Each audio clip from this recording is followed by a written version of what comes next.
use.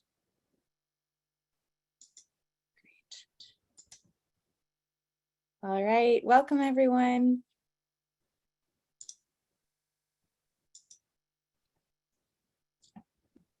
All right, welcome everybody. Everyone's popping in.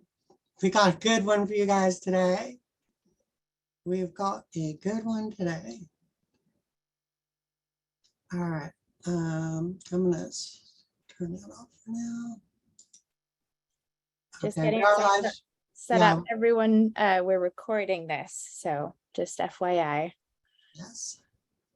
Yeah, we'll let everybody get in and settled. We had a pretty good registration number.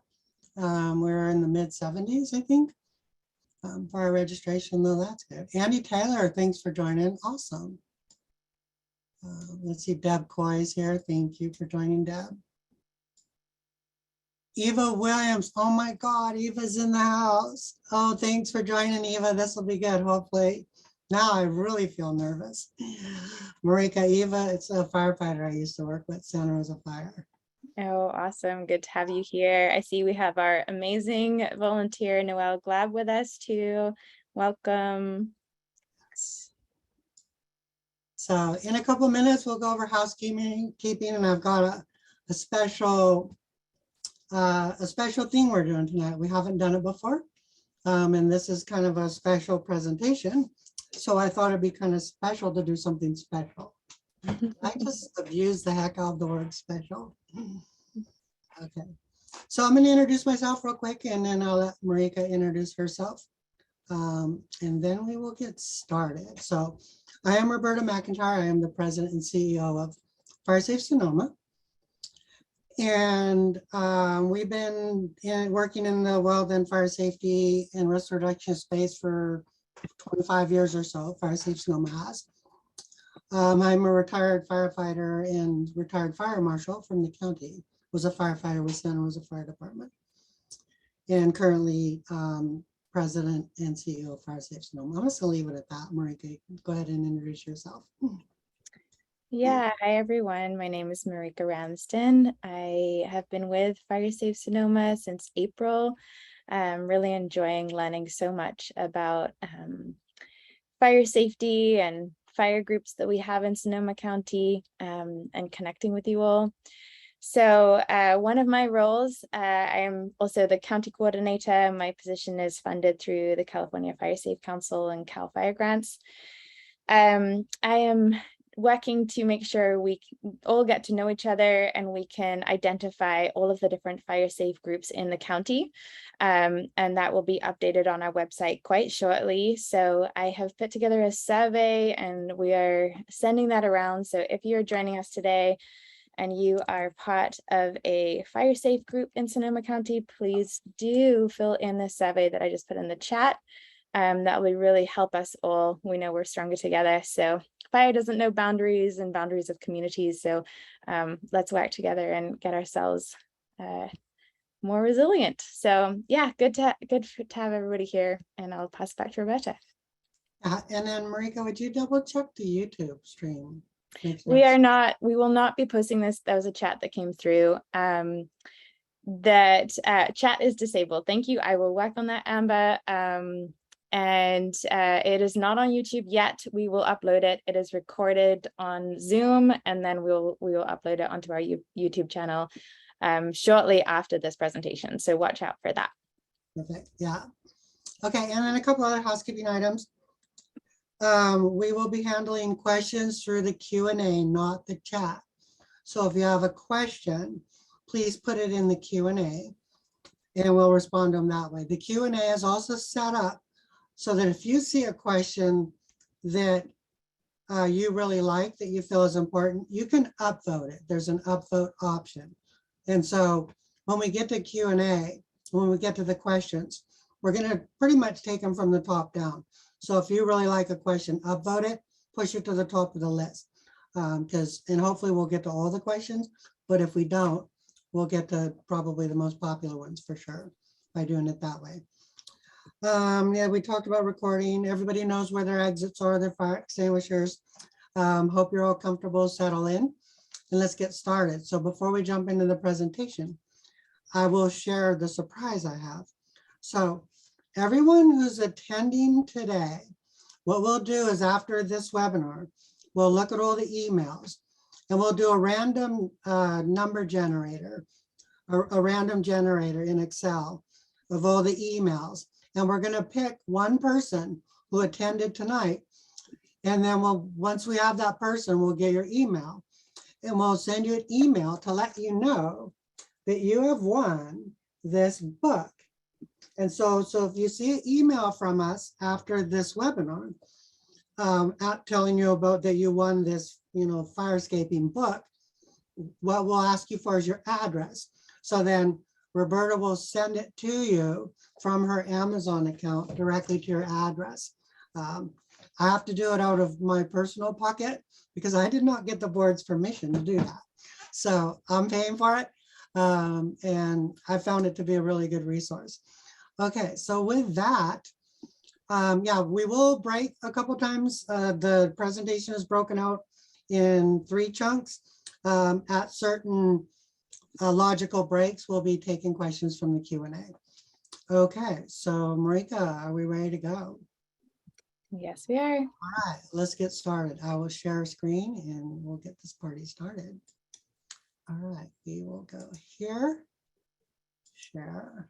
Okay, and I'm going to switch cameras so I'm looking at the right one. All right, so this presentation is not basket weaving, it's on FireWise. Particularly, we're calling this FireWise Sonoma County. And I will share with you, we just had a meeting this afternoon. It was really exciting with the California FireWise representative, the Cal Fire, it's through Cal Fire. So our state Cal Fire, our state NFPA FireWise contact is Shane Vegas, right? Vargas? Yeah, from Cal Fire. So we had a really good informative meeting this afternoon with him. Got a lot of information, reinforced a lot of what we thought we could and should do. And he looked at our presentation and said it looked good. He had a little bit of a critique, so we made a couple edits based on his feedback. So a little bit about FireWise, I'm not going to read all that, but it's a nationwide program.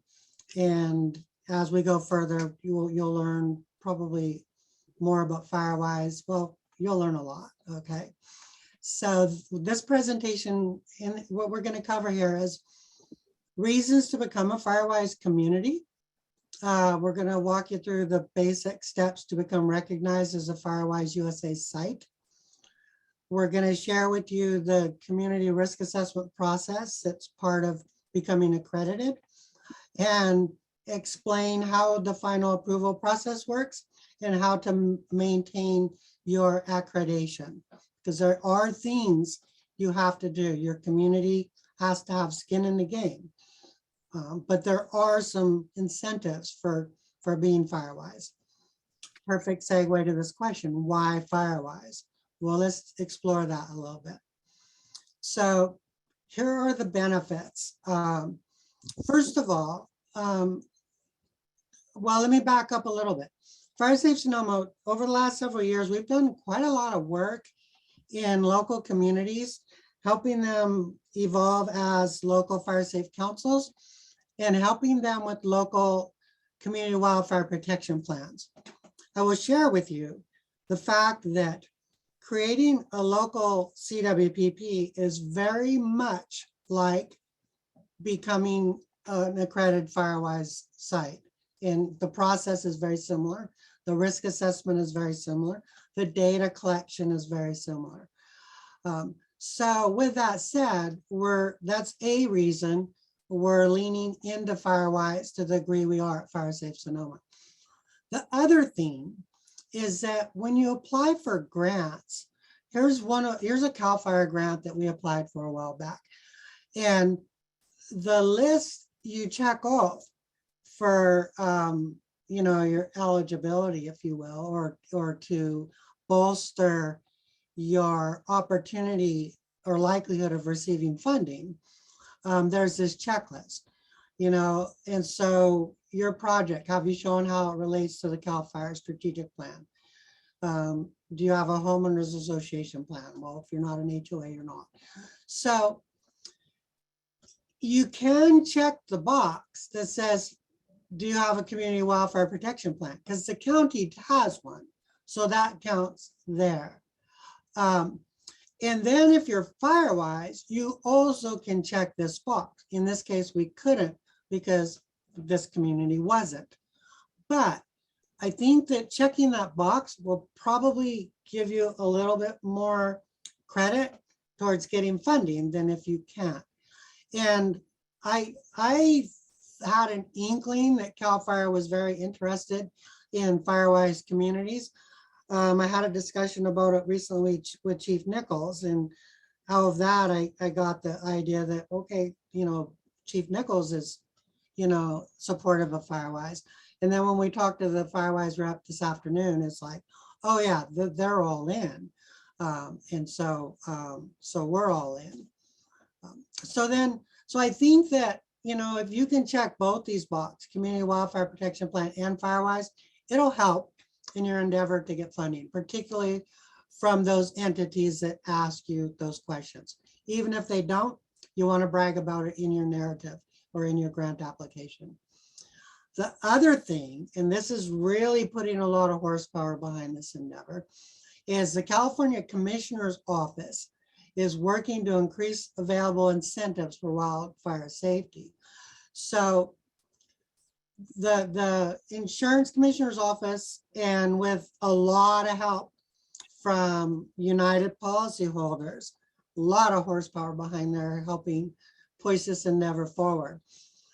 The insurance companies are starting to recognize in FireWise communities, but more particularly, they're starting to look at on a house by house basis what you've done and how you plug into an overall scheme.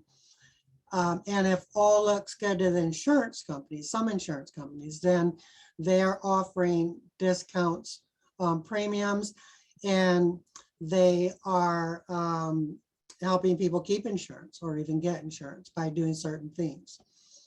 And their ultimate goal, of course, is to reduce wildfire risk while making insurance available. So that's fundamental goal of the Insurance Commissioner's Office. And so they're pushing hard in that. So the three things that you've got to do currently to be eligible for those breaks is, one, do what you can to protect your structure. Do some structural hardening. Put those 1/8-inch meshes over your vents instead of the 1/4-inch. Things like that. If you don't have a Class A roof, get a Class A roof on your house. Second thing they're taking a hard look at is your defensible space. What are you doing about it? And then the third thing they're taking a hard look at is whether or not you are in a FireWise community in good standing. You can't read it here, but it does say that in here. So what they're recognizing is, you know, that you have wildfire resistant homes, that you've maintained your defensible space, and that you have a local risk assessment, and they do specifically call out FireWise. And here's how they state it, I think, in the language there. Communities that have a fire risk reduction community designation, which is under development by Board of Forestry, or FireWise USA communities in good standing, or shelter in place designation. So it's my understanding they may drop this. I don't know what that is. I think what they were trying to do there is for large multi-residential structures, if it was built as like a type 1 building, a virtually fireproof building, nothing's fireproof, but type 1 is like your hospitals, jails, institutional buildings. They're the most fire resistant buildings there are. I think that's where they were going there. I'm not sure if they're still going there. What we're looking at is this one right here. FireWise USA communities in good standing. That's important. That's part of the reason we're doing this FireWise drive. And, you know, here is a list of about a week ago from the California Commissioner's Office that shows you the insurance companies that are currently participating. And this column here says if they're FireWise recognized, if they're recognizing FireWise or not. Here's the big one right here, State Farm, FireWise Community. That's a big dog in this now. And there are others. You know, I don't know every insurance company in the world. You may, if you go look at this, you may see your insurance company there. And it is expected that others will be jumping on this bandwagon as we move forward. And in talking with Amy Bach from United Policyholders, the way this is evolving is that she feels like the insurance companies are going to go down this path. They're going to try it out and see how it pencils out. And I think it's already penciling out for them, but over time, over the next 5 years, the insurance companies will be able to look at this and go, okay, how's this look? How's this working? And if, you know, clear eyes, I have a high degree of confidence that they will look at it and go, wow, this is really working out well. And then they'll probably take it, you know, a step further and, you know, get more homes insured than they otherwise wouldn't have. So another reason why FireWise. Doing a community CWPP is a lot of work. I mentioned that it's very similar. FireWise is very similar in terms of the steps. But after doing a few CWPPs and looking deep into what FireWise entails, I believe it's an easier lift for folks.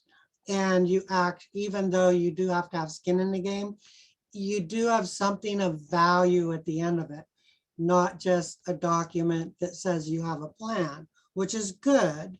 And it's good to articulate that on grant applications.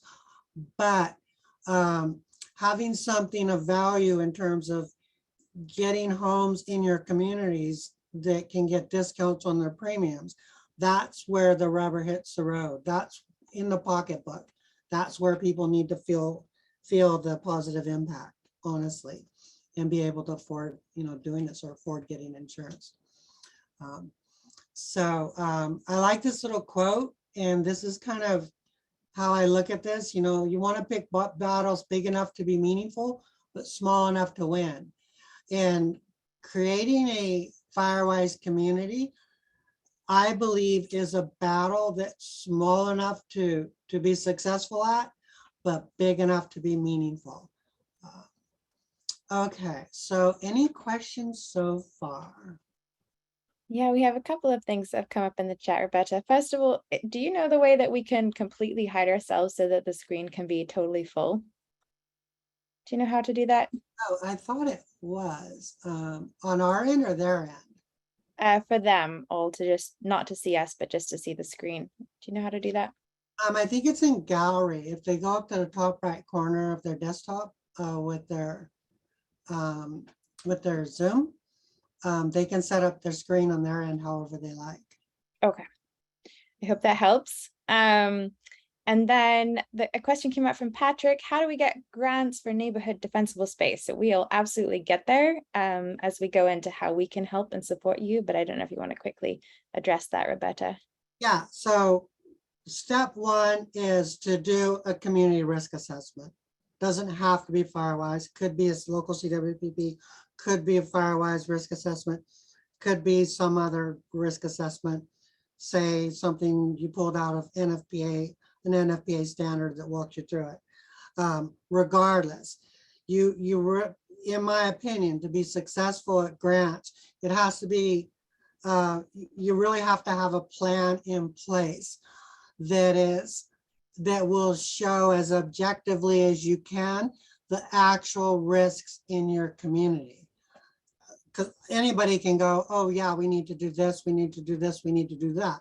You know, I could say, well, I think we need to you know, trim up all these trees 12 feet, and you know, I think we need to do all this roadside maintenance, and I think we need to do all these address numbers.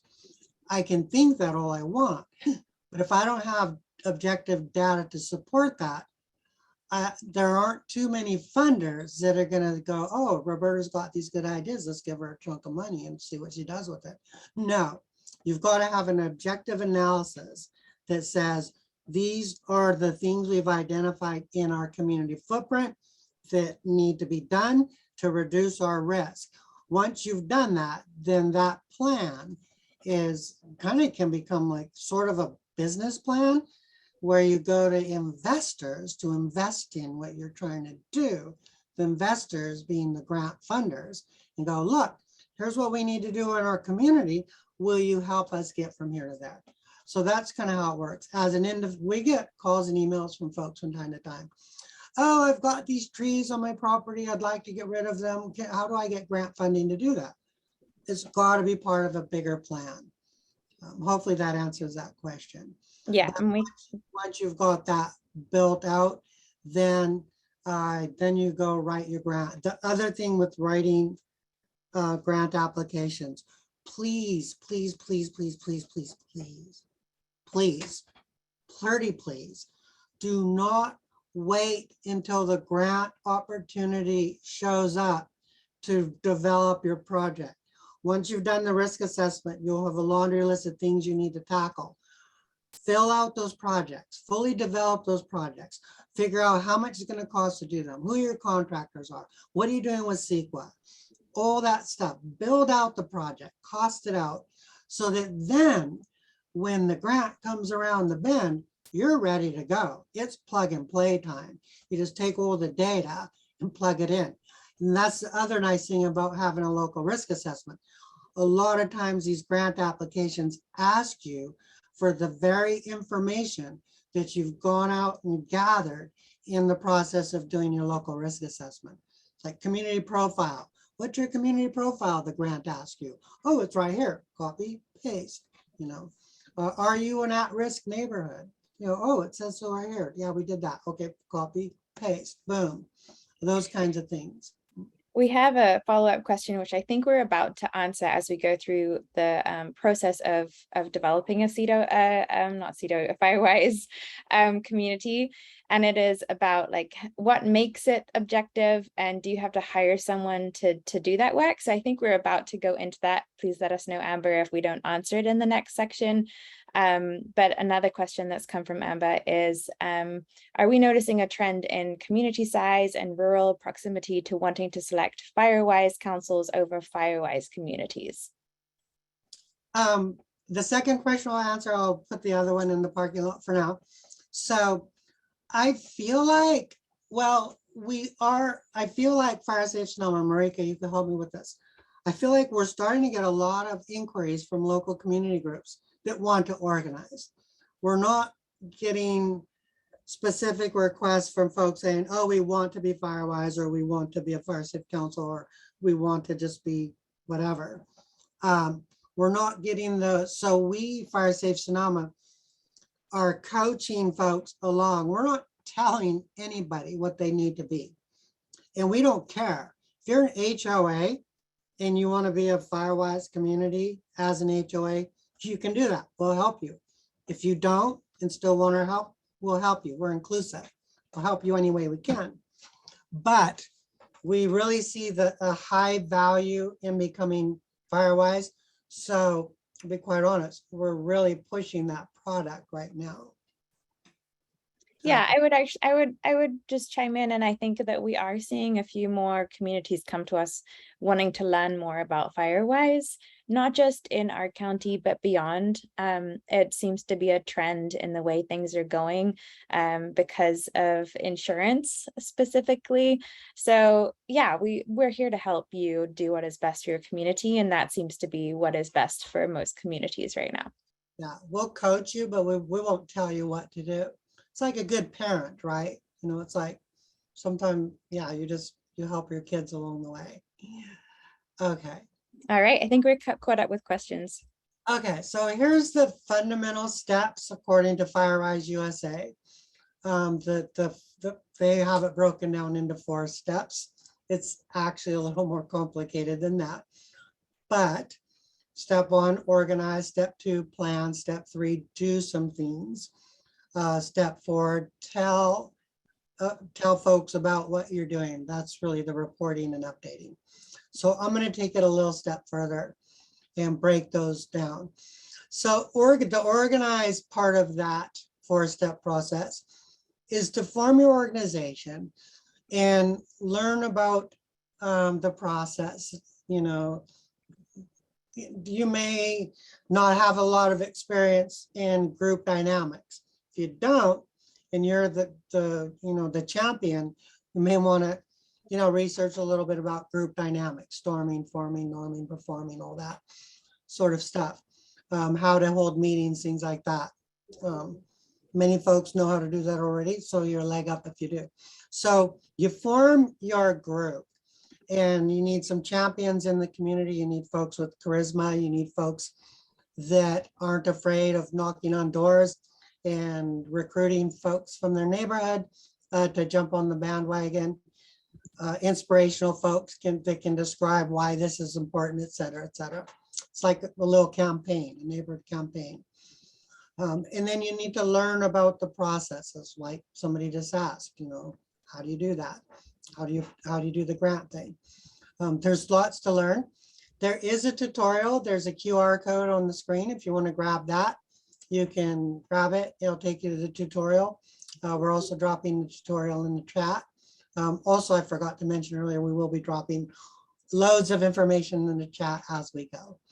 Okay, so organizing, form yourself up as a group, learn how to move things forward and, go down the path of this endeavor. Next step is to plan. So within that element, you need to map your footprint. You need to draw the polygon around your community.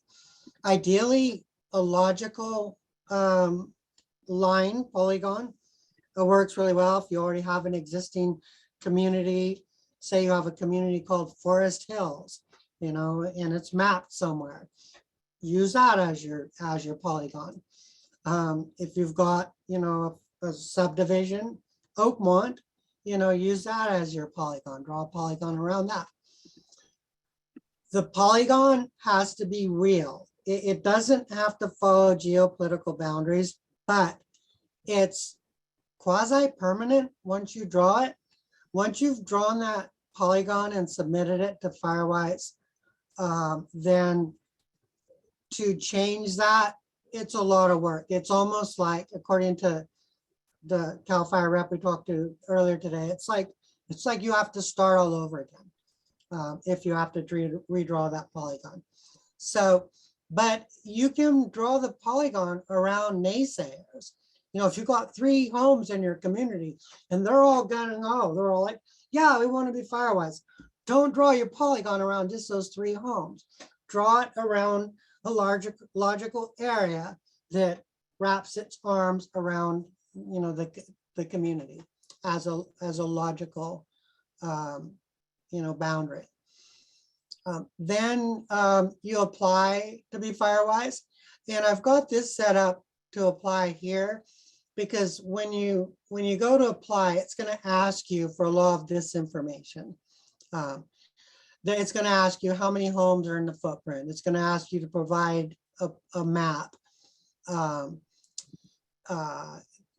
And also within the planning is to conduct some surveys. We'll go into that in a little more detail later, but a part of the risk assessment is conducting surveys among your community to learn about, who's got defensible space, who doesn't, who's got Class A roofs, who doesn't, who's got address numbers, who doesn't, things like that.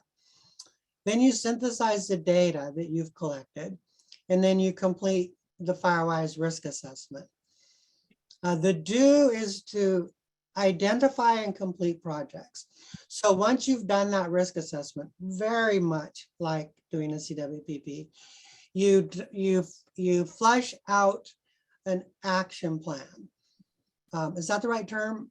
Yes. I think so. Yeah, that's a very specific term that I want to be correct on, because that's what our CAL FIRE guy said. It's called an action plan.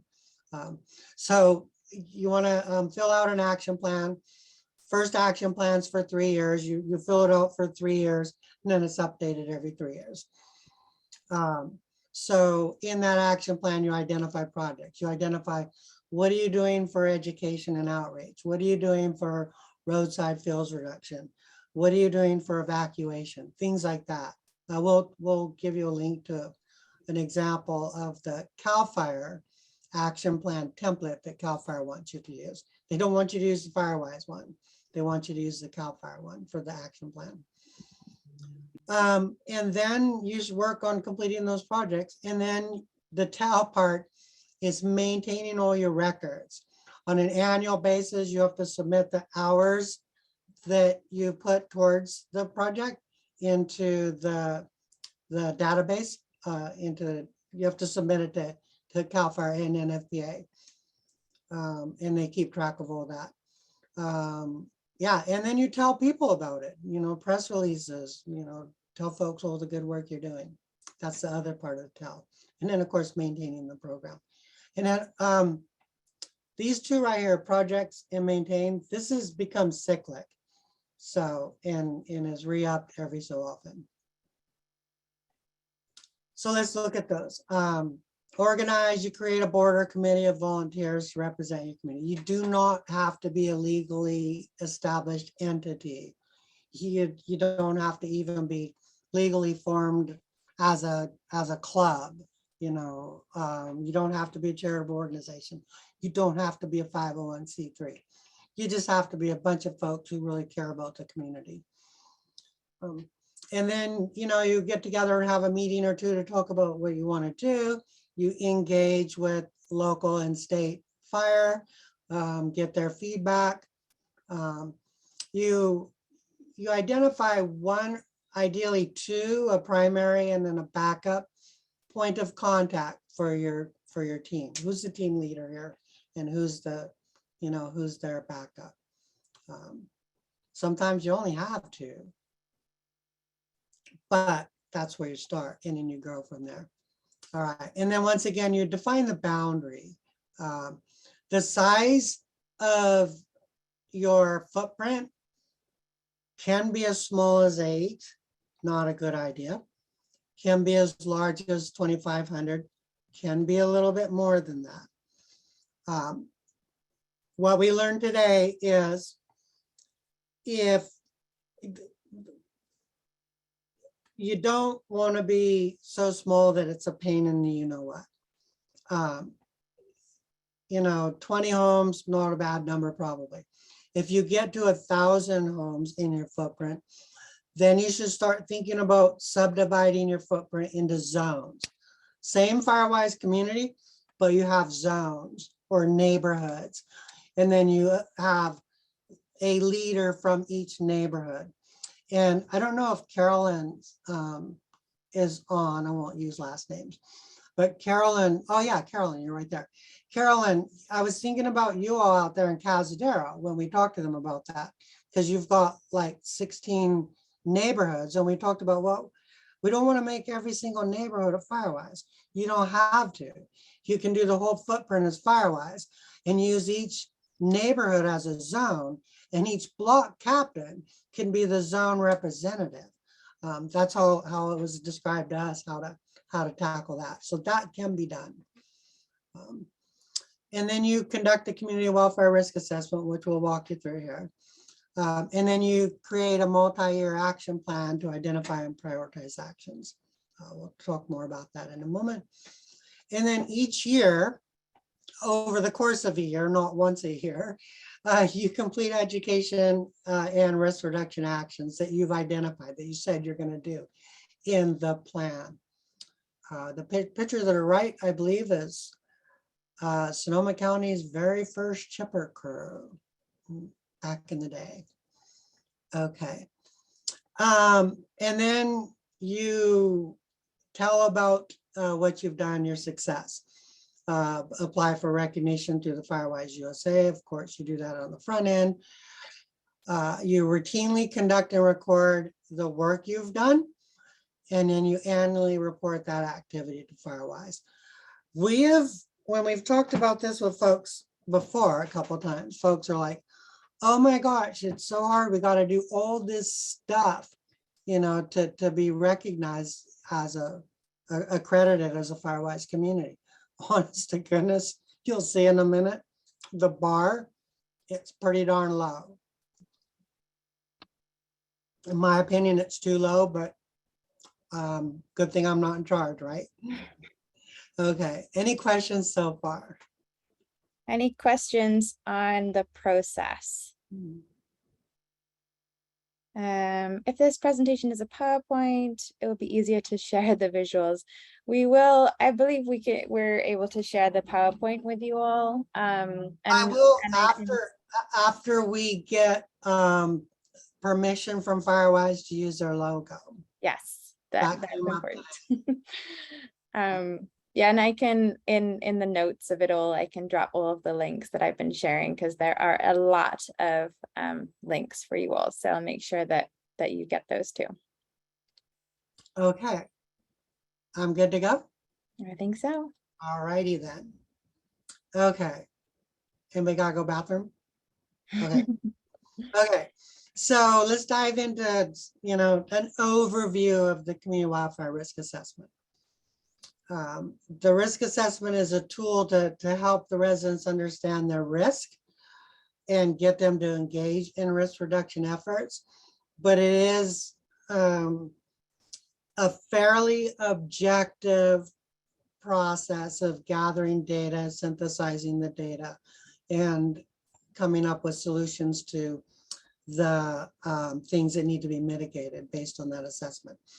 So I've used this cycle of risk assessment process when we've done our CWPP presentations. Same thing. This could be a risk assessment for, I don't know, driving a car down the highway. But regardless, this is your typical off-the-shelf risk assessment model. So let's start here. You go out and you survey the area. You identify any issues. In this case, we'll go out and we'll look through surveys or in-person visits, either way. You go out and you find out what are the lot sizes in your footprint. How many people have wood roofs or Class A roofs? How many people have homes built after 2007? How many people are doing defensible space work? All those kinds of things. How many people have address numbers? So you identify all those things, and then you compare that data to the model. It's like, oh, hey, here's the model. We want a WUI home with, good windows and vents, that will resist ember intrusion and nothing in the 0 to 5 foot area. And excuse me, good defensible space, all this stuff. So you compare what you have with what you'd like to see. And then you'll notice gaps in all of that. So you analyze the data, find those gaps, make a plan to deal with those gaps, mitigate those things that you've identified, put programs into place to deal with it. You track your work, document what you've done, and then you do it again. Okay, how are we doing? Let's go measure again 3 years later. Let's go measure everything again, see what we've done, and see how far we've gone. And you just do that cycle. Actually, every 5 years for your risk assessment, not every 3 years. Your projects get updated every 3 years. So the assessment's focused on the risk of home ignition for the most part from wildfires. And it helps guide residents on the most effective actions to prevent. So it's educational as well. Here's the face sheet on the current risk assessment that you'll fill out. And actually, it's mostly done through the FireWise portal these days. The features of a community risk assessment, community wildfire risk assessment, I should say, is a logical recognized site boundary. I think I've covered the boundary already pretty well. Focus on specific conditions within the boundary. Like I said, you measure what you have versus the desirable. And then here's some ideas for boundaries. Homeowner association boundary. If you go to landlocked neighborhood, Right now, we're working with the Gerke Road Fire Safe Council. They're pretty much landlocked. There's one road in, one road out. And so they've taken all the homes on that road and turned it into its own local wildfire risk reduction community, I'll call it. They're calling themselves a Fire Safe Council. They will probably evolve to be FireWise as well. It can be around community, recognized community boundaries, like say the little town of Bloomfield or Forest Hills example I gave earlier. So that's one of the features. And then it should focus on the condition of the structures themselves. For FireWise, this is the most important thing. And then the immediate hazards within the home ignition zone. This is NFPA's term for the 0 to 5. The vulnerability of homes to ember, intrusion, surface fire or ground fire nearby. And then with Fire Safe Sonoma, we are developing a set of tools to help you all through this process. One of the tools that we have developed, it's still in draft, in editing, is the risk assessment survey. So we would, or you would, ideally have either physical addresses or even better email addresses of the folks in your footprint. You send them a link to the survey, tell them how terribly important it is that they do the survey. You might even offer an incentive like a gift card for completing the survey, like we've done a couple of times. And you get them to complete the survey. Then you'll use that data to inform your overall risk analysis. Yeah, so step one is to go out and gather this data. Excuse me. Let's see. Okay.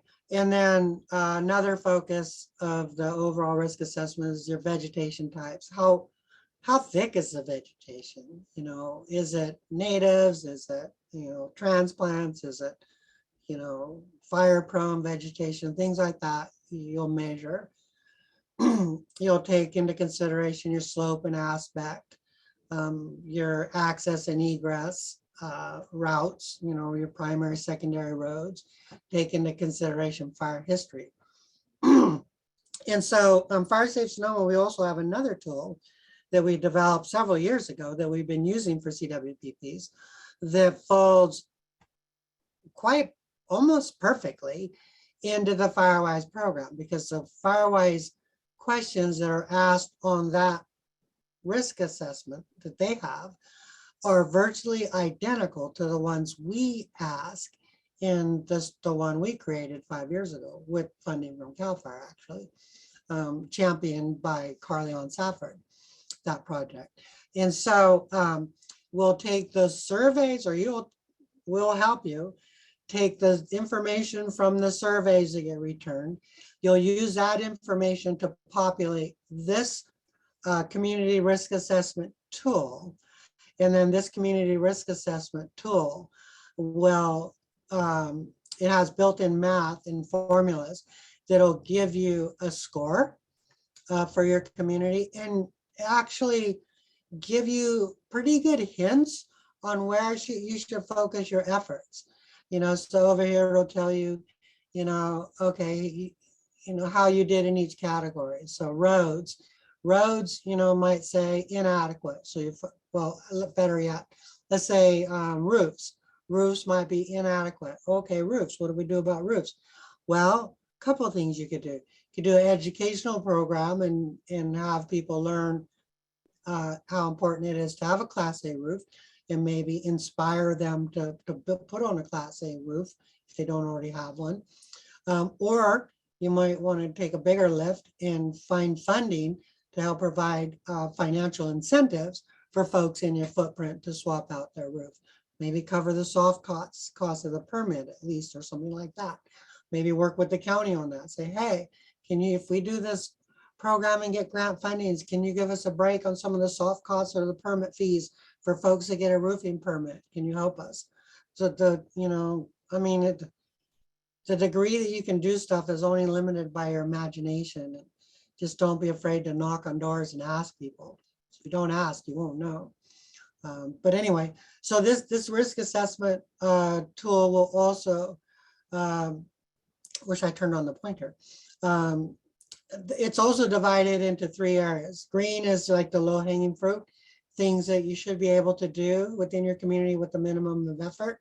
The yellow here that gives you the results in this area are things that might cost a little money. You might have to go get grant funding to do some of these. These in the orange are usually related to infrastructure like power lines, things like that, road surface, road width, road grade, things that are probably for the most part beyond the abilities of a local FireWise community to do much with. So anyway, that's how that's done. So if you use those 2 tools, then that information will get you pretty much everything you need to fill out the application for FireWise. Roberta, can we just pause there? Because we've got a lot of good questions in the chat right now before we go on to the approval process. But you said we weren't going to take a break on I think we should. All right. So I hope we've answered who's doing the community risk assessment. That came up, and I'm hoping that you're seeing that there are templates that you can use. And then we'll get into how we can support you there. And if you need us to support with meetings, all of that stuff, we're here to support you through that process. But it is your community that will be doing those community risk assessments. As you know your community best, you know much more about it than we ever will. So we do ask that you do that. That is a question that has come up. And Jenny Nichols says, seems like there's a trade-off between being too small or too large. What is the recommendation so far for the sweet spot for ideal size of neighborhoods for FireWise? Do you want to answer that one, Rebecca? Yeah, I feel like after talking to Cal Fire this afternoon, I feel like more than 20, but less than 1,000 is kind of the sweet spot in there. Yeah, like he was telling us, if you hit 1,000 or more, then to subdivide it, but less than 20 for me is probably, come on, just make it worth our while. And then Marika did a very good job of keeping me out of trouble. Glad you answered that first question, not me, because I'm like, yeah, I'll help you. Marika's like, no, we don't have the bandwidth. That's why you're in so much trouble. And so, yeah, we're trying to build out a suite of tools to make it easy for you. Cal Fire actually did today.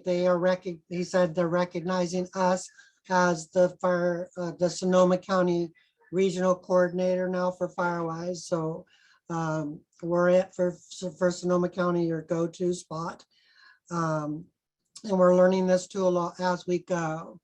And we're going to be tapping into folks who have done this and to learn from them as well.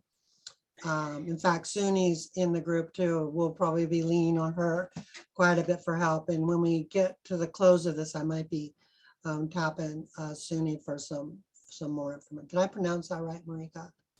I haven't met this individual, but I was pronouncing it Sunny, but it could be. I'm sorry if we're saying that wrong. We'll fix it when we get there. So we have Diane has pointed out that the template that I linked to is the national one, and we absolutely need to make sure that you are filling out the California template, not the national one. That is definitely a mistake. So we will make sure that in what we send out, we are sending out the California template and not the national template. Yes. And Marika told me to do that, and I didn't do it. No, I should have checked the link. Right before this meeting, she's like, "Are we pointing to the California template?" And I go, "I think so." So then, if the community has 200 homes, good question. Do you have to do a risk assessment on all 200 homes to complete the assessment? No, we were in a meeting last week, and that was made pretty clear that the higher the percentage, the better, more or less. So from what I've gathered from the recent meetings, it feels to me like, if you've got 5 homes that are doing it well, okay, so you make your target this year. Okay, we want to do 20% more this year. Get them on board, get them to do the work. And then, you know, it can be part of your 3-year plan. Okay, the year after that, we want to get to 50%. Year after that, we want to get to 75%. You can do something like that. You don't have to have full compliance right off the bat. That's impossible. It's not going to happen. So, and in terms of collecting the data, I think also was that, I think may have been what they were asking there. So just get the best data you can.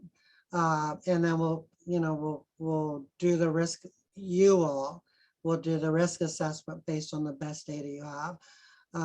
And that's kind of a feeling for you. For my personal view is that if you do that first survey and you don't get good results, offer an incentive, try to do the survey again. If you're not getting good results by that survey, then I would recommend you get in the car, get a couple of volunteers, get in the car, drive the neighborhood and get the data that way.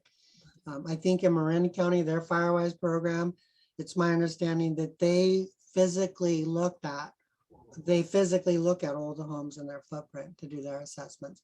To me, that's too big a lift.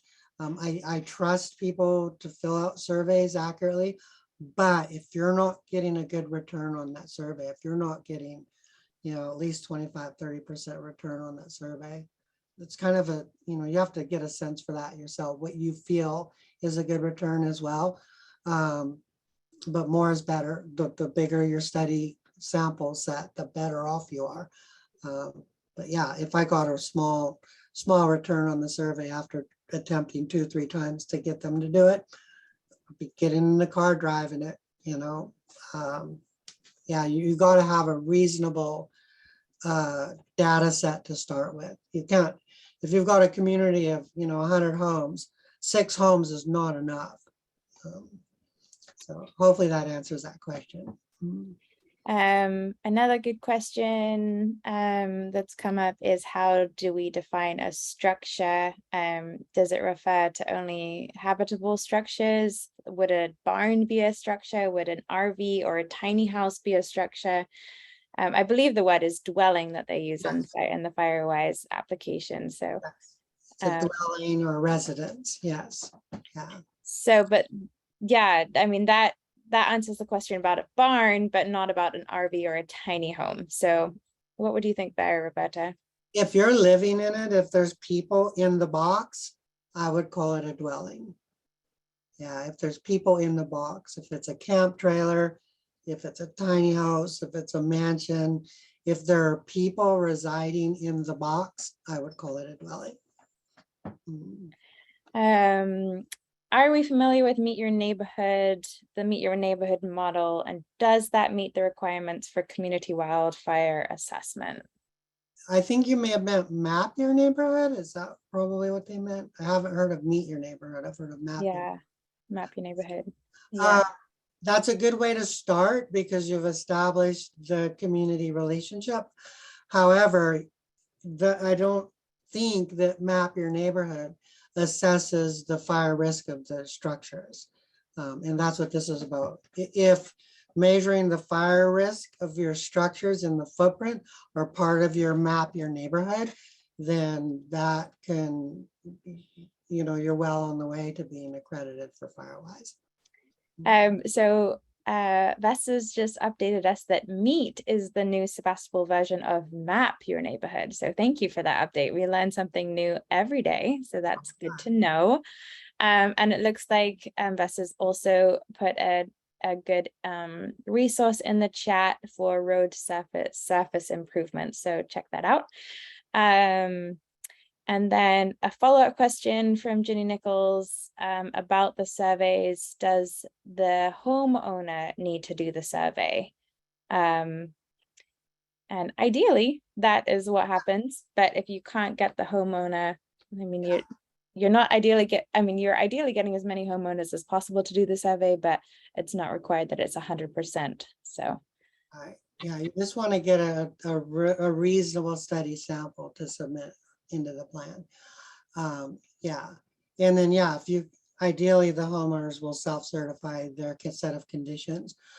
But if, you know, if you look at the data and it looks abnormal, then my recommend would be go out and physically confirm it, or, you know, figure it out.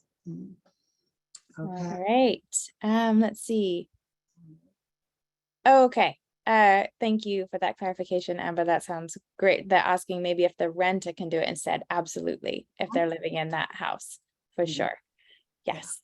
Yeah. Thank you. Okay. All right. I think we're all caught up. Okay, and we're good on time. It's not quite Yeah. 7. Okay. So then the approval process is you start, apply through the portal online. Then you do the risk assessment work and use our tools if you want to, our suite of tools that we're developing to inform your application. Then fill out the California application. Then that'll go to the state representative for NFPA FireWise at CAL FIRE, who is Shane right now.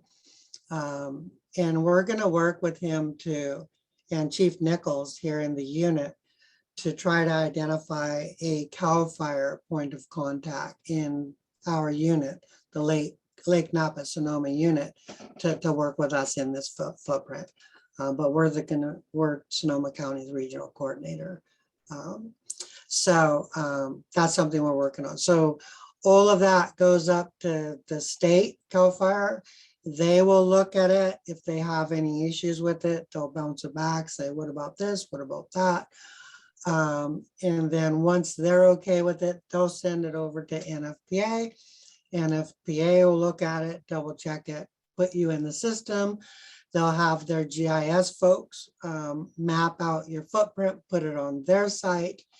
And yeah, then you're off to the races, and you just fill out the paperwork and keep things moving, which I'll talk about a little bit here in a little detail. Yeah, so CAL FIRE actually wants us to use their template, right? Not the NFPA FireWise template. Do I have that right? Sorry, I was reading a chat. Yeah, CAL FIRE wants us to use their templates. So that needs some work. And then, as I mentioned before, our community risk assessment tool perfectly integrates with the FireWise template, which actually I'm happy about. So yeah, so as I mentioned earlier, some folks, you know, they're like, oh, we don't want to do that. We've got to do so much work to get it, you know, just to get our accreditation. It's not that hard. The bar is really low.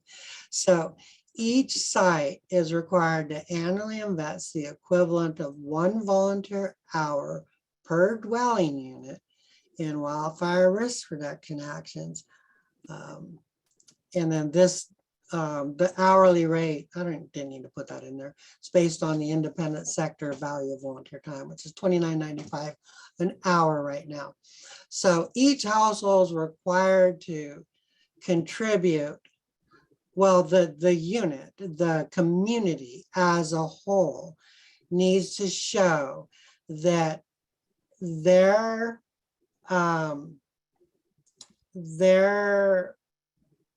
effort is the equivalent of, you know, 29 an hour per household at the rate of $29.95 per hour. CAL FIRE expressed to us today that they want to see sweat equity. So, you know, put some volunteer hours into it. In fact, he said for the initial application, they're going to look for that sweat equity right off the get-go. Okay, so to get from here to there, I've got a couple examples to illustrate, you know, in my opinion, how not very challenging it is to get there. So extreme example, number of homes, 2,500. So most you should have in a footprint. Volunteer time value at $29.95. So your annual requirement in this scenario to maintain certification is 2,500 hours, or in value, $7,875. So theoretically, if you got a grant to do, you know, $100,000 grant for a year to do a project, say roadside hazard reduction, you're there already. Okay. So, all right, let's say you're a little smaller, or you're not big on getting grant funding yet or whatever. Still, let me show you this. There's a lot of ways to get accredited for your time. Attending meetings counts. Mowing your lawn counts. You know, trimming your ladder fuels counts. So encourage all the members in your community to log that time. And that's something we'll probably be exploring, is an app to log your hours, to keep track and log your hours. So like the other day, I'm out mowing lawn. It's like, oh, pull the lawnmower out. Oh, but wait, where's my phone? Wherever my phone is. Oh, it's right here.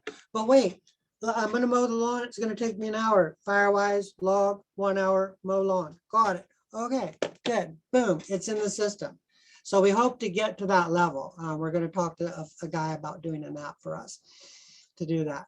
But anyway, with that said, so here's an example. So let's say you do a monthly meeting, your monthly FireWise meeting, and 20 people show up to that meeting, either in person or virtually.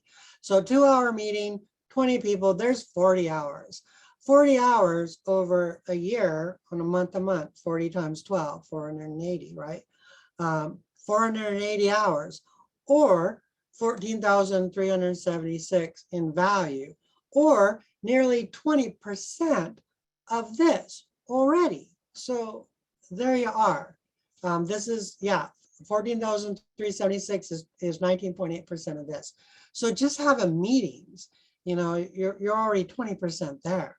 Do a couple of chipper weekends or something, the bar is really low. It's not that hard, I don't think, personally.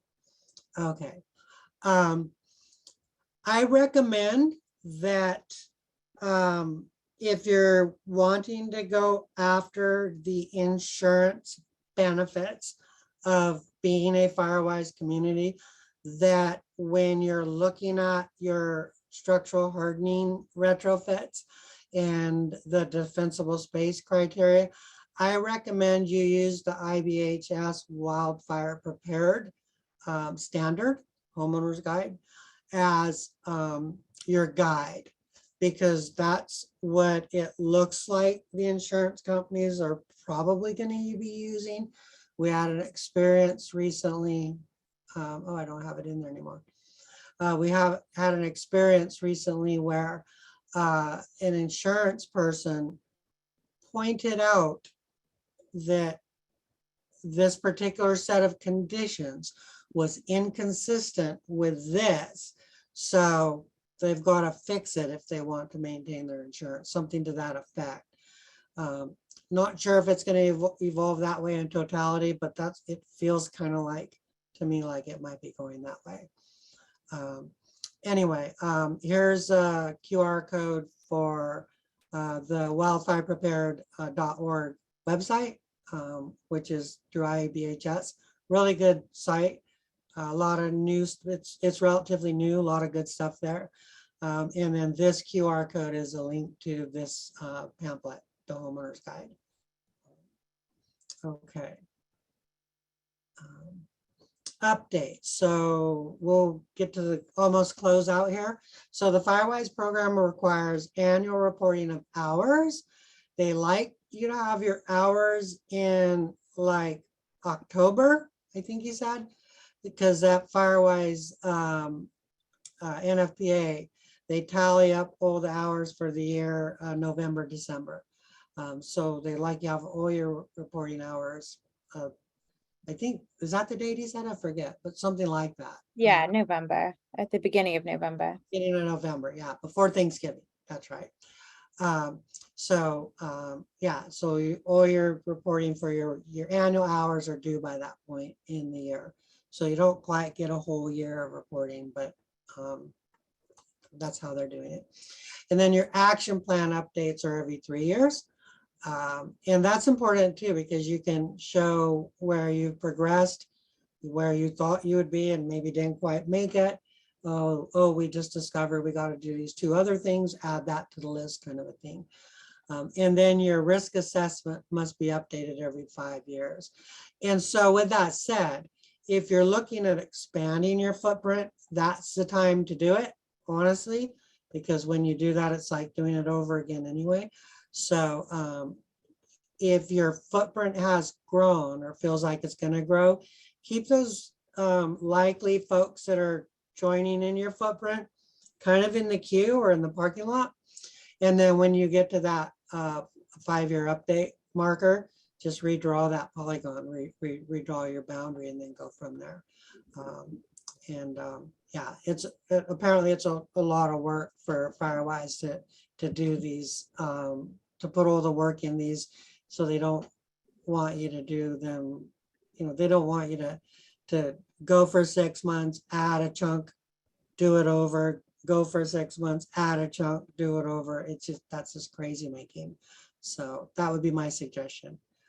Put those the expansion area kind of in the queue, or call it a sphere of influence if you want, and then just pull them in every 5 years when you do your update. All right.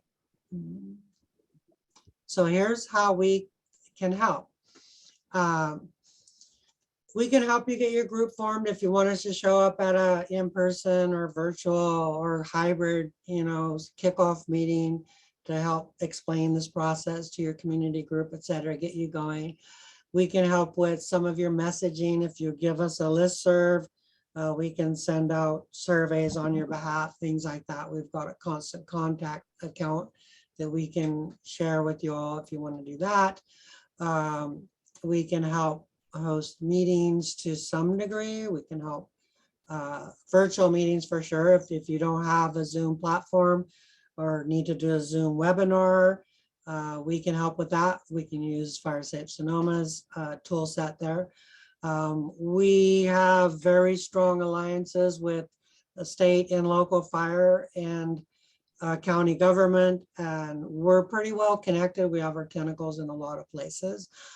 So we can be your advocate, a representative in those spaces. We can help get those people into your meetings, when you have them, things like that. We don't have the bandwidth to do it for you. In our 5-year plan, we hope to have a half-time or even full-time FireWise person. That's kind of in our plan, but we're certainly not there yet. Okay, so then we can help you with the risk assessment. We can help with those community surveys. Definitely, we can show you how to use that risk assessment tool, how that works. And we can kind of give you a little primer on Sonoma County Wildfire Risk Index tool set, which is really helpful as well. Not required, you can get by without it, but it's a good tool to at least be aware of. And then, when you do your application, please list us as the regional coordinator for Sonoma County in your application. Let's pause, Rosetta. We've got some questions that we can answer before we go on to the next slide. Is that okay? Yeah, I love questions. So, hi, Mark. Good to see you in here. He says, due to privacy concerns, some homeowners may be reluctant to participate unless they have assurance that their individual home survey will not become part of a larger database. Is this the distinction between objective and subjective assessment? Question mark. Well, the objective assessment is just going out and getting facts. An objective assessment is a fact-based assessment. So that's why I say it's mostly objective. There is some subjectivity that comes into play as the process evolves, but we try to make it as objective as we can. In terms of sharing data, Fire Safe Sonoma, we will not share your data. I can't speak for CAL FIRE or FireWise USA. I don't know. That's a very good question. Marika, help me remember to ask that later when we speak to these guys.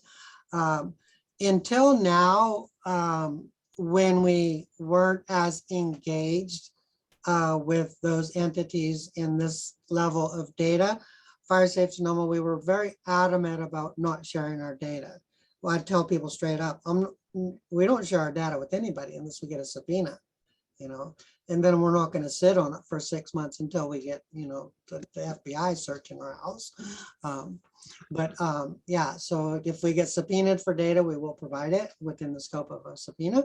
But other than that, we do not share the data. Fire Safe Sonoma, we will not share any data we have.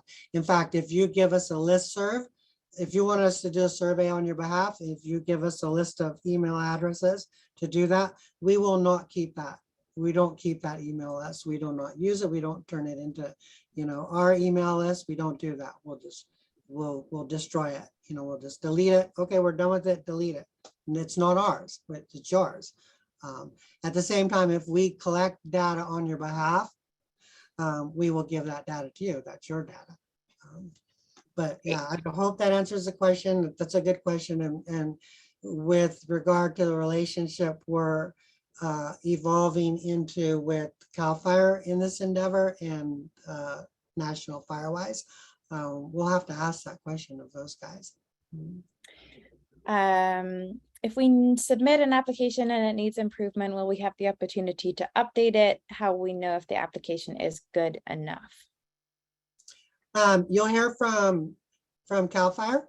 They'll tell you, Shane will say, hey, this looks solid except for this one part, or gosh, you know, who's doing this? Yeah, I think you might want to get some help with it or whatever, but you'll know, you'll get feedback. Sad news, very sad news. It used to be that once you were accredited, you got 2 really cool metal medallion plaques that you could put on a 4x4 post on the main roads going into your community. I live in a FireWise community. We drive in the main drive, FireWise community, big sign says that there. They're not giving out those signs anymore. This is about, but yeah, but you will, yeah, it should be blatantly obvious that you are accredited. Oh, I meant to share with you too. So with regard to the data, it does get shared with insurance. So when it goes to NFPA FireWise, they're connected to a database that the insurance companies use. This was explained to us today. So an insurance company can ping this third party that FireWise provides data to and ask the question, is this home in a FireWise community in good standing? Yes or no? And it'll show up, yes or no. You know, are all the hours in, or, you know, you're keeping stuff current. So I think that's the handshake that insurance companies are making to determine if you're quote unquote certified FireWise. All right, any other questions? Yeah, and also just to add to that, I think that's also where we can come in, is if you want us to look over the application and before you submit it, we can definitely help there. Yeah. Great. So Vesta is saying that there is a timesheet phone app that exists to log hours already, and then shared that resource. So that's really helpful. Thank you so much for sharing that. We'll grab that link and make sure it's in the follow-up. Does paying a landscaper to mow your lawn count asking for an elderly person in a subdivision? From Cloverdale. I would put it in there. I think in one of the links we shared, there is a description of what counts towards your commitment in time or money. And yeah, but keep those receipts, you know, because if you're ever audited for whatever reason, you want to be able to show that, yeah, I really did pay the landscaper to do this, you know. I would count it towards it. Like I said, the bar is pretty low. Last question, are there requirements for home and defensible space assessments by our fire department? Ask that again, I'm not sure I caught it. Are there requirements for home and defensible space assessments, I think, given by our fire departments? I'm old, so my memory's not great, but I'm pretty sure right now, in very high and maybe high fire severity zones, when you sell your property, it has to have a wildfire risk assessment at that time of sale. And that information needs to be disclosed like a home inspection. And so just like you do the home inspection, that information gets disclosed to both parties. The wildfire home assessment gets done, that information is disclosed to both parties. And then to make all that right, it's all negotiated at time of sale. Other than that, CAL FIRE does have requirements for defensible space in state responsibility areas where they're built upon, where there's homes and buildings. So they will routinely do inspections, no home assessments, different animal a little bit. Looks a lot the same, but different purpose. Yeah, so in many local fire departments will do wildland fire defensible space inspections. So I would check with your local fire department to see if they're doing those in your area routinely. And then, like I said earlier, if it's in a very high, and I think also maybe a high fire severity zone at time of sale, it has to be done. Yeah, someone told me a fire professional had to make assessments of old homes to be FireWise certified. I heard that too, but that's not what we're hearing from the folks we're working with, the experts we're talking to. You don't have to I know Marin County did that. Maybe it used to be that way, but that is not my understanding. And we heard from Michelle last week in a meeting talking about exactly that last week. And we heard from CAL FIRE this afternoon. That's not what we're hearing. Yeah, and he actually went through our presentation slide by slide, so had a couple of suggestions for edits. We did those, except for that one. Yeah, he said, this looks good, you guys. You know, we're gonna call you our regional coordinator. I'm like, okay. Does any money come with that? Okay. Any other questions in the queue? That's it. Okay, how are we on time? Oh, we're good. Okay. Hopefully we'll wrap up by 7:30. Yeah, I've just got a few more slides, so. Oh, a few more. We're like 2 more. Okay, so this is where Fire Safe Sonoma, this is where we imagine ourselves going, evolving to.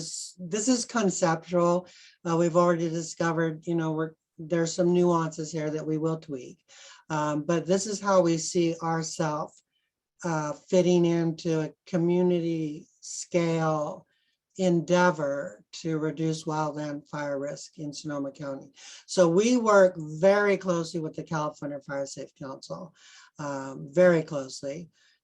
And then so downstream from the California Fire Safe Council are your county fire safe councils. Like, for example, one of our partners is Mendocino County Fire Safe Council. And then there's us. And then, you know, there's Santa Clara County Fire Safe Councils. There's Siskiyou, you know, there's Butte, on and on and on. There's many counties in the state have countywide fire safe councils, and they're fundamentally similar, but they each have little nuances depending on what county they're in and how they're funded. And some are funded underneath the county supervisor's office. Some are like us, completely profit independent. Some are many of them actually are folded under the umbrella of resource conservation districts. And so, so we see us sitting here underneath the California Fire Safe Council, and at that space, we endeavor to work with state level folks to make change and to provide us all with resources to make us all safer where the rubber hits the road. So then we see us right now, our bandwidth is getting really hard to manage. And so we're looking at ways to divide and conquer, or make adjustments to our span of control, if you will. So over the next 5 years, we hope to evolve to where we'll have representatives in each of the supervisory districts that we will work with. You know, you could have a a couple fire safe councils in, Susan Gorin's district, District 1. Okay, so we'll work directly with those larger local fire safe councils. And under those umbrellas, you might have FireWise communities. Where there's nothing, we'll just, work directly through until it evolves to where there is somebody in the area that can and is willing to take on the role of being our go-between. And the nice thing about this model here is while we're working here at, with state and county level connections, here we'll work not only with that supervisor or district contact or contacts plural, but we'll also be working directly with that supervisor, with that county supervisor. And I think that helps us a lot politically, because I think that oftentimes the county supervisors are very intimate with their district to the point where sometimes it feels like they have blinders on in terms of what's going on in the rest of the county, which it is what it is, and so having this connection where we can work closely with the county supervisor and closely with area representatives as go-betweens to help these folks, closer to the ground is going to serve us all really well. So here you might have, Susan Gorin's district. This is meant to be like Fire Safe Council, local Fire Safe Council, FireWise Community, etc. So that's how we're looking to evolve over the next 5 years or so. It's evolving already now, naturally, and we're seeing it. So we want to just, we want to fold into that evolution as it occurs. So that's what this slide's all about.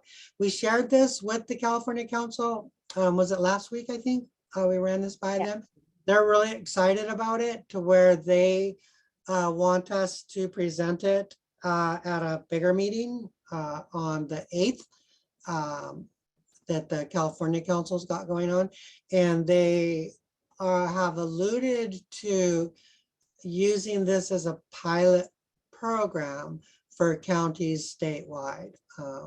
So, yeah, and recognizing that every county is very different, so this might work for some and may not work for others, and we're learning from counties that are doing a lot and some that are just getting started on their journey. So all counties are learning from each other right now, and that's been really, really valuable.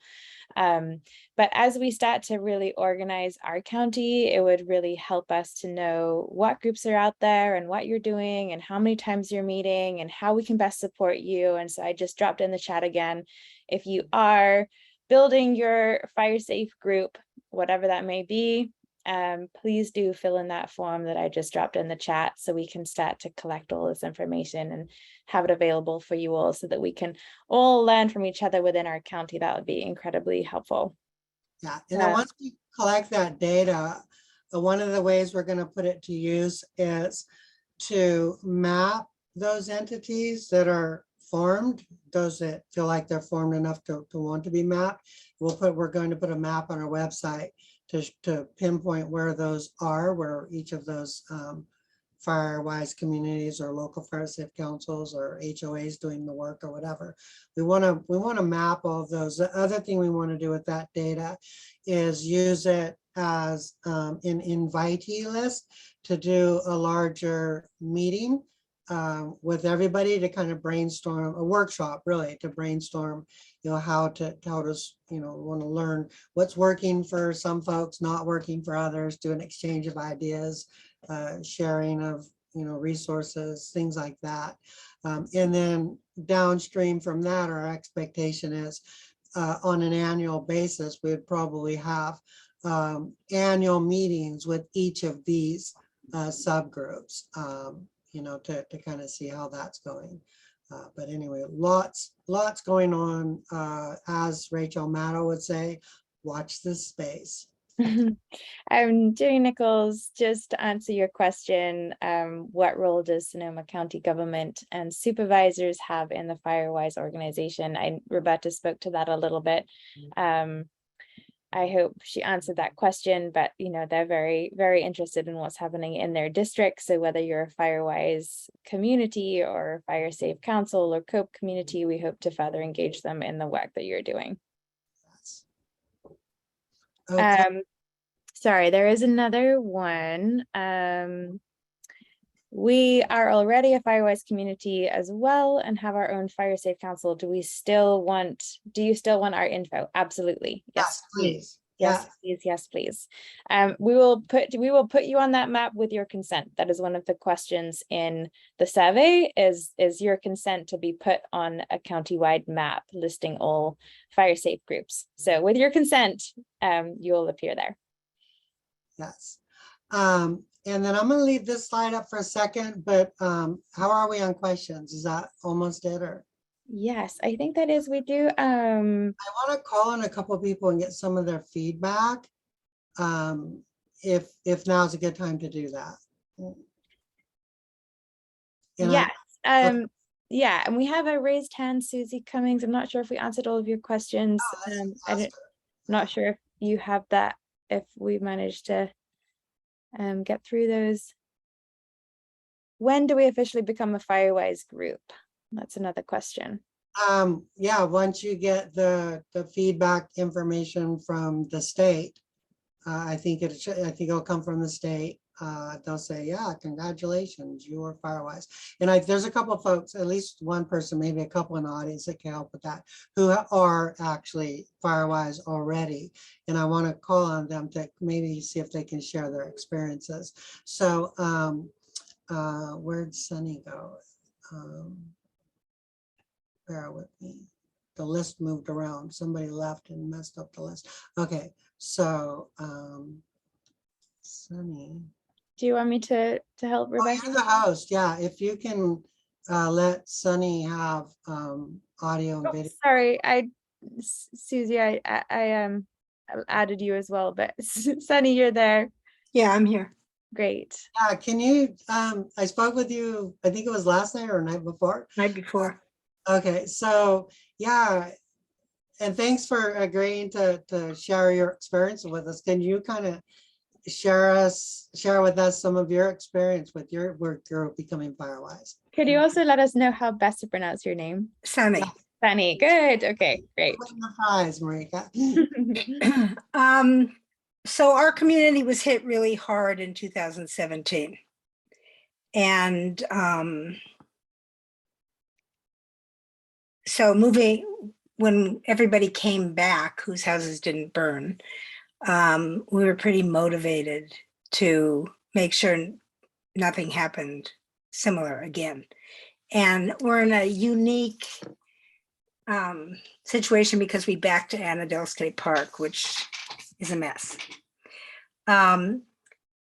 Becoming a FireWise community wasn't all that difficult for us because we had a plan already. And working through the materials wasn't really all that difficult. The survey was fairly straightforward because 3/4 of the community didn't exist anymore. And we knew that everything that was going to be built to current building code standards. We are coming up on our recertification this year, and we're going to start working on it. And we've done a tremendous amount of work. It looks kind of like a shaded fuel break up here, the 200 acres or so of the community. We've gotten quite a bit of grant money. We are 501c3. We did that also. And it really is not a lot of work in terms, you were right, Roberta, it's ridiculous how little you have to do in terms of mitigation work. And I would just like to add that anyone who lives in an area where you're doing any weed whacking, one day of weed whacking is more than qualifies. Yeah. I mean, it's just ridiculous how little you have to do. So I think it's really getting people to change the culture of the community, I don't know, that was big for us.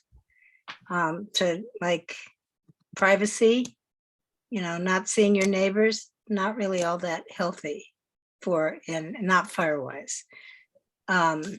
So that's, I think the culture change piece has been the biggest piece. And then having meetings has been difficult because of COVID. So we've done more newsletters, we've done chipping days, we've done things like that.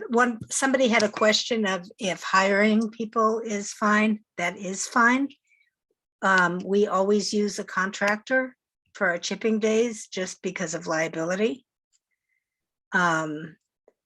So, it's not a huge endeavor. The thing that I find most offensive of the process is tallying up everybody's hours for our annual. That's obnoxious. Because it's such a small number to meet the bar. No, it's just a lot of data. Oh, it's just the work. Yeah. Yeah, it's like just, so I'd be really interested in anything that could make that less onerous. Yeah, we're gonna try to find something to do that. Sunny, when I talked to you the other night, I think it was you that shared with me some positive stories with regard to insurance. Yes. Okay. So I think there's a few things that are interesting. A bunch of people up here have lost their insurance. And there are like CSAA is insuring homes, or at least they were up until a few months ago here. I had heard a rumor that they're not going to write any more policies up here, but I don't know if that's true or not. But I know the USAA folks are getting a discount, and I just sent you the name of that insurance company. Another resident, he was required to show the certificate to be able to get his insurance. So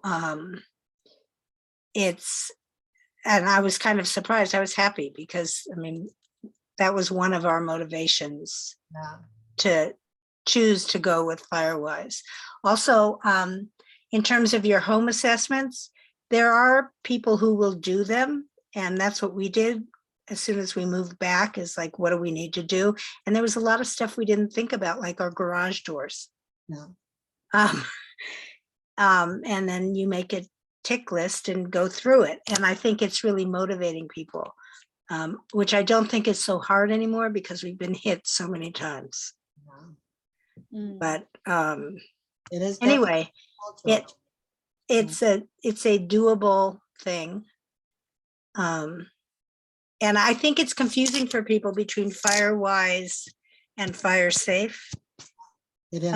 So I'd love to see something, because you and I have had this conversation for a couple of years, like, should we now become a Fire Safe community?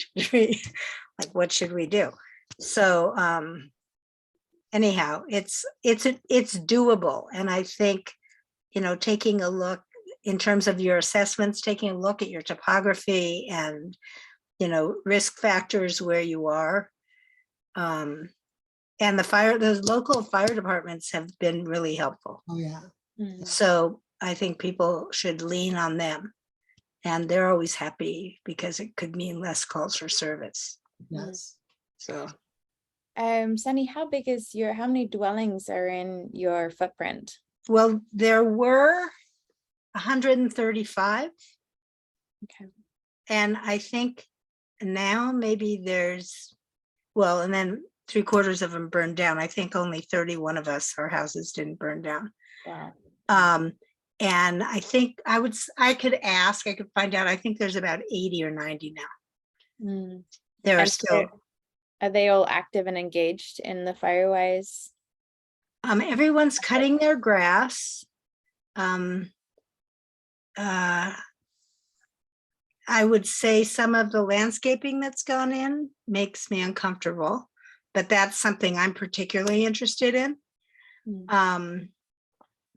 And the houses had to be brought up to code. And those of us whose houses didn't burn down, I don't know anyone who hasn't, like taken a good look and started mitigating. Mm. So, yeah. And it's funny because what we really had to look at is what would motivate people. And the chipping days, sponsoring chipping days, and then that's been incredible. We've had 4 days with 2 crews each day so far, because we have a lot of trees that are falling. Mm. They're, they were burned at the base and now they're falling over. And people are taking care of it, which is great. Mm. Because like the most difficult part is what do you do with the fuel? Mm. And it gets recycled. So Another question that's come up is, once you've submitted your FireWise application, how long did it take for you to get approved? And then, after you're approved, obviously you're a FireWise community, but how long did that process take for you? it was incredibly short. Okay. I was shocked.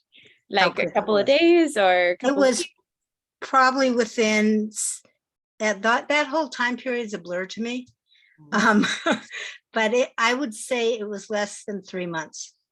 Oh, cool. Okay.